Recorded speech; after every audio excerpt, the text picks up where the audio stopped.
अगर पढ़ा हुआ याद नहीं रहता तो कमी तुम्हारी बुद्धि में नहीं, तुम्हारी एकाग्रता और चरित्र में है।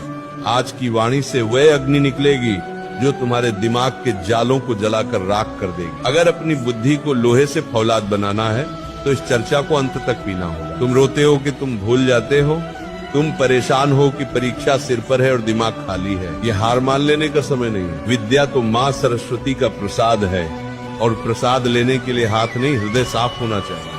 आज वृंदावन की इस पावन छाया से हम वह गुप्त रहस्य खोलेंगे जो बड़े बड़े विद्वानों ने अपनी तपस्या से पाए हैं। पढ़ा हुआ याद रखना कोई चमत्कार नहीं, ये एक साधना है। अगर तुम थक चुके हो रट्टा मार मार कर, तो आज इस फकीर की बात सुन लो।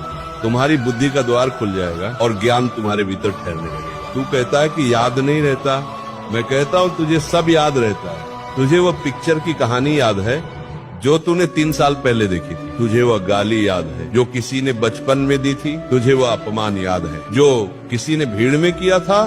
फिर किताब क्यों भूल जाता है? इसका कारण है राग और द्वेष। तेरा मन वहीं ठहरता है जहाँ उसे रस मिलता है। तुझे पढ़ाई में रस नहीं मिल रहा, तुझे पढ़ाई एक बोझ लग रही है। जब तक तू विद्या को भार समझेगा वह तेरे भीतर नहीं टिकेगी।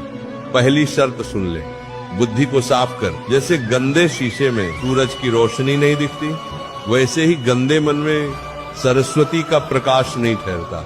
दिन भर मोबाइल पर जो गंद देख रहा है, जो व्यर्थ की चर्चाएं कर रहा है, वह तेरे दिमाग की मेमोरी खा रही है। उन्हें डिलीट कर, तभी नया और कीमती ज्ञान वहाँ टिकेगा। भगवान श्री कृष्ण गीता में कहा है, अभ्यास तु कौन्ते, तू एक बार पढ़कर विद्वान बनना चाहता है, नहीं बनेगा। विद्या तपस्या मांगती है, मंथन कर। जैसे दूध को मथने से मक्खन निकलता है, वैसे ही पढ़ने के बाद किताब बंद कर और आंखें मूंद कर सोच कि तूने क्या पढ़ा। उसे मन ही मन दोहरा, लिख कर देख। जो हाथ से पन्ने पर उतर जाता है वह बुद्धि में छप जाता है। तेरा हाथ तेरी बुद्धि का साथी होना चाहिए।